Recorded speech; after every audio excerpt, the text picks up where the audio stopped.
విశాఖ ముఖ చిత్రం మారబోయేటువంటి పరిణామాలు అతి త్వరలో సంభవించబోతున్నాయి. ఆల్రెడీ గూగుల్తో ఒప్పందం చేసుకున్న తర్వాతే ఐటీ ఎనేబుల్డ్ సర్వీసెస్లో విశాఖ గ్లోబల్ డెస్టినేషన్గా మారేటువంటి అవకాశాలు మరింతగా పెరిగాయి. ఇప్పుడు విశాఖలో ఆపరేషన్స్ ప్రారంభించడానికి దేశీయ ఐటీ ఎనేబుల్డ్ సర్వీసెస్ దిగ్గజ సంస్థ కాగ్నిజెంట్ అన్ని ఏర్పాట్లు చేసుకుంది. ముహూర్తం కూడా ఫిక్స్ చేసింది. డిసెంబర్ 12వ తేదీన విశాఖలో టెంపరీ బిల్డింగ్లో కార్యకలాపాలను ప్రారంభించడానికి అన్ని రకాల ఏర్పాట్లు పూర్తి చేసుకుంది. ప్రపంచవ్యాప్తంగా సర్వీసెస్ ఇస్తున్నప్పటికీ కూడా మన దేశంలో అత్యధిక ఐటీ ఎనేబుల్డ్ సర్వీసెస్ అందించేటువంటి మ్యాన్ పవర్ కంపెనీగా కాగ్నిజెంట్కి ఒక ప్రత్యేకమైన గుర్తింపు ఉంది.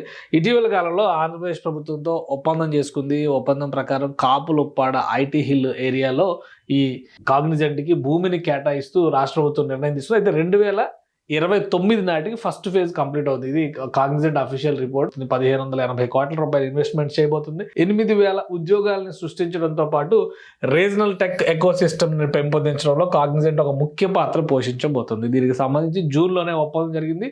భూముల కేటాయింపు ప్రక్రియ కూడా కంప్లీట్ అయింది. 22 ఎకరాలు. The proposed campus will be spread over 22 acres in Kapuluppada IT hill, a site allocated by the government of Andhra Pradesh with their investment of 1583 crores. So ఇది మొత్తం మీద జరిగినటువంటి ఒప్పందం. కానీ ఆపరేషన్స్, ఎందుకంటే ఇందులో ఫస్ట్ ఫేజ్ 2029 అవుతుంది. 2029 వరకు ఖాళీగా కూర్చోలేరు కాబట్టి 2026 నుంచే ఆపరేషన్స్ మొదలు పెట్టాలని చెప్పి కాగ్నిజెంట్ డిసైడ్ చేసుకుంది. ఇందులో భాగంగానే కాగ్నిజెంట్ సంస్థ తమ ఉద్యోగులకి, అంటే వివిధ విభాగాల్లో పనిచేస్తున్నటువంటి ఉద్యోగులకి ఒక సమాచారాన్ని ఇచ్చింది.